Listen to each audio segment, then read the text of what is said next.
Before the Justice League, before the Secret Society, before the word shared universe became pop culture gospel, there was World's Finest, a 3-part animated event that didn't just unite Batman and Superman on screen, but lit the match that would ignite the entire DC animated universe. This wasn't just a team-up. This was a blueprint. But before getting into the events of the episode and how it set the stage for what was to come, first, a brief history lesson. The title of the episode references the first superhero team-up comic, World's Best Comics, published in 1941. The debut issue featured the combined adventures of Superman, Batman and Robin, as well as Johnny Thunder, Zatara the Magician and several other more obscure characters. After the first issue, the series was rebranded World's Finest Comics, and its focus gradually shifted to Batman and Superman's adventures. Effectively, World's Finest is shorthand for Superman and Batman teaming up. Fast forward to the 1990s when Warner Bros. Went through something of an animation renaissance with their wildly successful shows Tiny Toon Adventures, Animaniacs and Batman the Animated Series.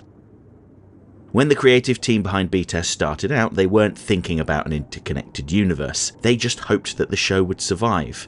No one imagined it would grow to include Superman the Animated Series, Batman Beyond, Static Shock, The Zeta Project, Justice League and Justice League Unlimited. Oh, and Gotham Girls, don't sleep on that. In fact, they weren't even sure they'd still be employed after the first 65 episodes were handed in. Sure, Batman was popular thanks to Tim Burton's recent movie, but this was a bold risk. No one had attempted a kids' cartoon this moody, cinematic or emotionally mature on American TV before, and the executives at both Warner Bros. And Fox were nervous.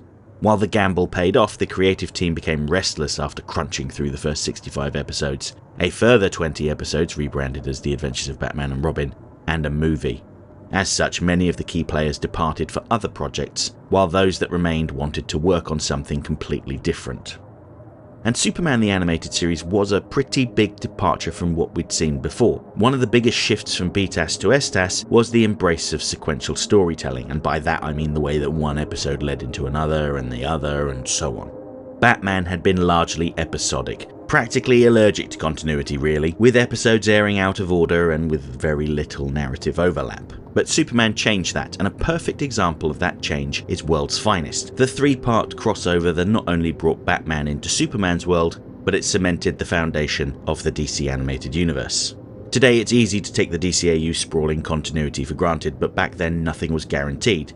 Before World's Finest, there was no confirmation that BTAS and STAS even shared a universe. A single line about a nut in Gotham City was pretty clear to fans, but actually, that could have referred to any number of the colourful rogues that inhabit Gotham. And really, this story opened the floodgates. World's Finest set the stage for the DC animated universe, with subsequent episodes bringing in characters like The Flash, Green Lantern, Aquaman, and Dr. Fate. It felt like the entire universe was gearing up for Justice League, and we probably would have got a Justice League show much earlier had it not been for the late former president of the WB network, Jamie Kellner, insisting that the team stop working on STAS and the new Batman adventures and instead make a new cartoon about a teenage Batman. And that detour gave the world Batman Beyond, but that's a separate matter that I've covered in a different video. I've linked to it in this video's description and the info button in the top right corner. Add that to your watch later list if you want to hear more. While World's Finest is a story about Lex Luthor hiring the Joker to kill Superman, what it's really about is the clash in styles between Superman and Batman and how they both learn from each other. There's a great scene towards the end of the first part where Batman interrogates gangsters that are rumoured to be working with the Joker. He smashes through the skylight of the crowded nightclub and effortlessly threatens the men. When Superman arrives, he calmly places his hand on Batman, telling him that's enough. Batman's response? A judo throw, sending Superman flying across the room, and the expression on Superman's face is priceless. Part confusion, part disbelief, and maybe a hint of admiration.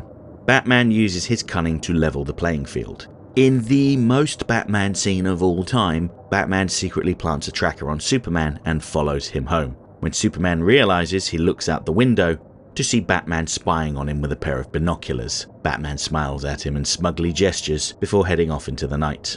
But this isn't the start of a bitter rivalry, it's the beginning of a mutually respectful partnership. It would be very easy to use tired cliches to describe Batman and Superman. Light versus shadow, optimism versus cynicism, kindness versus brutality. Yeah, I suppose all of those things are true, but the heroes are not at odds with each other here. The clash in the club was a way for the two to scope each other out, and now that they knew each other, they came to an understanding.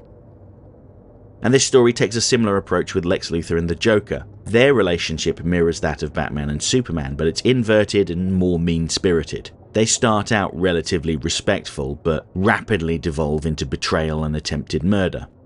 They are alliances built on necessity, but while Batman and Superman learn to trust and even respect one another, Lex and Joker's collaboration is destined to rot from the inside. One is a union of reluctant equals, the other a doomed handshake between egomaniacs. Ultimately, Lex Luthor wants control, while the Joker wants chaos.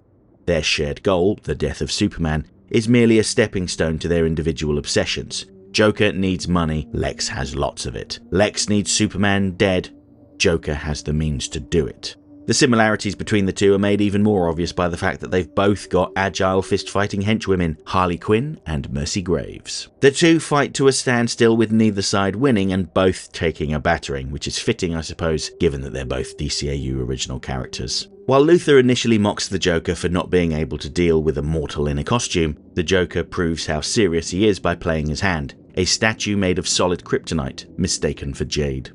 Much like the statue, at first glance a lot of people underestimate the Joker. They see his brightly coloured clothes and his colourful toys and assume that he's a harmless clown. However, he's a brutal sadist. When he arrives in Metropolis, he casually overthrows one of the major crime families, simply because he needs a place to hang his hat. Even Superman is taken off guard by how deceptive Joker is. When Joker kidnaps Lois Lane and tells Superman to come along to negotiate her release, Superman prepares for the kryptonite statue by wearing his lead suit. Joker had already prepared for that possibility, but he plays with Superman, pretending that he has been defeated and acts crestfallen. Then, when Superman least expects it, Joker douses him in acid, burning through his protective suit, leaving him at the mercy of the kryptonite. This fills Joker with glee as he dances around Superman's ailing body, shocking him with his joy buzzer. And can I take a moment to highlight just how good the Joker's redesign looks in parts of this story? He genuinely looks unhinged, thanks to the fact that the animation studio, TMS, outsourced parts of this story to another studio they work closely with, Studio Ghibli. You can really tell the difference between TMS's Batman and Ghibli's Batman. Ghibli's Batman has broader shoulders and more of a pointed hook nose on the cowl, and their Joker is fantastic, especially in the scene where he tortures Superman. I suppose it's ironic that this Joker design came about because the BTAS team were disappointed in how other animation studios went off-model and turned in substandard work, stating that it was too hard to mimic Bruce Timm's style. And then this redesign looks its absolute best when Ghibli went off and did their own thing with it. While Luthor claims to be partners with Joker, Luthor sees him as a nuisance. Joker unintentionally implicates Lex in the attack on Superman and Lois Lane by using one of his factories as a base, which outrages him. Their whole deal hinged on discretion, but Luthor should have known not to trust a snake. Joker treats Lex like a boring bank manager with a god complex. Their teamwork is full of betrayal, backstabbing, and threats hidden behind forced smiles. Compare that with Batman and Superman. Batman brings suspicion and strategy. Superman brings openness and power. They balance each other out. Lex and Joker, on the other hand, only amplify each other's worst qualities until their alliance collapses under its own ego. Luthor believes he can control Joker. Joker believes he can kill Superman, even with Batman's interference. What's brilliant is how the episode demonstrates that neither villain really understands the other. They're a doomed pairing because they can't respect each other. Their entire partnership is built on mutual delusion. Superman and Batman, meanwhile, form a bond of mutual respect and admiration, even if they have wildly different methods. As the heroes forge their uneasy alliance, there's one character caught between both of their worlds, Lois Lane. She's critical of Bruce Wayne before they meet, but the moment she lays eyes on him, it's love at first sight. And it's ironic that Lois falls for him, but doesn't like Batman. Similarly, she cares deeply for Superman, while Clark Kent is just a friend. Adding to the irony is the fact that she learns Batman's secret identity, while the answer to Superman's is standing right in front of her all the time, and she just can't see it. Things were going so well between the two that Lois had planned to move to Gotham to be closer to Bruce, but once she learned his secret, the romance was over. While it's abundantly clear to Batman that Superman also has feelings for Lois, and he jokingly tells him that he'd better treat her right because he knows where he lives, Lois and Superman are reluctant to express their feelings for each other. And we wouldn't get a resolution to that plot point until the final moment of the entire series. And what a beautiful moment it was. So, what World's Finest did is make the extraordinary feel personal. It wasn't just about Batman and Superman sharing a screen, it was about what happens when two opposing philosophies collide, challenging each other and evolve. It asked, what do these icons become when they're forced to see the world through someone else's eyes? And it answered with a partnership rooted in trust, tension, and begrudging respect. That kind of relationship feels human, even when not all of the people involved are.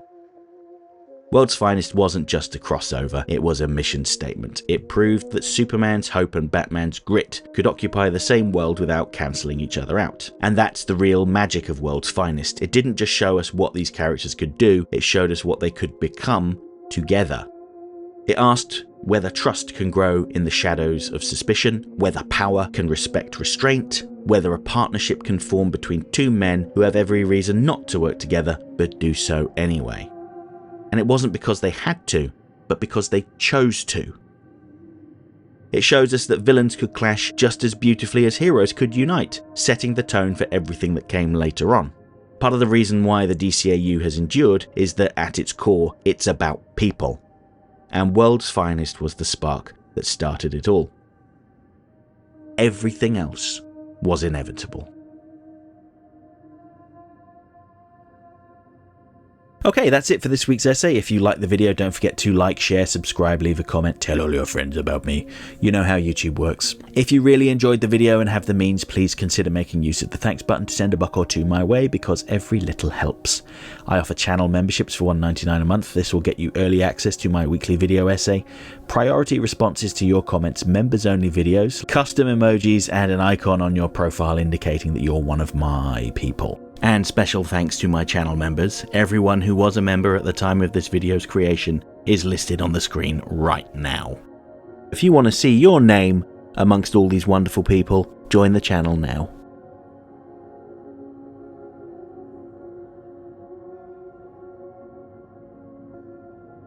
Next time, I'll be back on Friday to talk about one of the less popular episodes of Batman the Animated Series and its gluttonous villain Boss Biggis. Yes, we're going to talk about the Forgotten. And next Monday will be my 202nd video essay, and what better way to mark the occasion than by talking about Two-Face's shift in philosophy in the new Batman adventures. He had previously tried to control the mob, but what happened to turn him into a domestic terrorist and drug kingpin? Well, I have a theory on that. Hope to see you then.